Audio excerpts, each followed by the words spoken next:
What a low-flowing roofline. And broad, muscular shoulders. And check out these two exhaust pipes and diffuser. For a moment, I thought you overlooked them.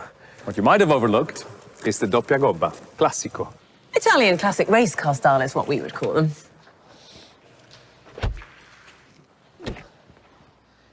Digital key. OK, I'll give you that one. That is very cool. Very smooth.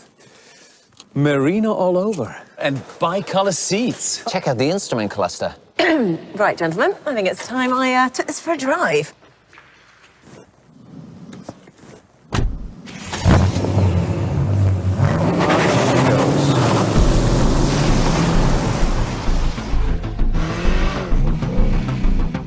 Now, this is the latest engine technology, a 4.4-litre twin power turbo V8 petrol engine.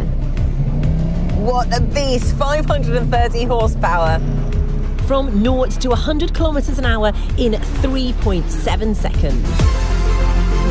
Now, that's what I call a real racer.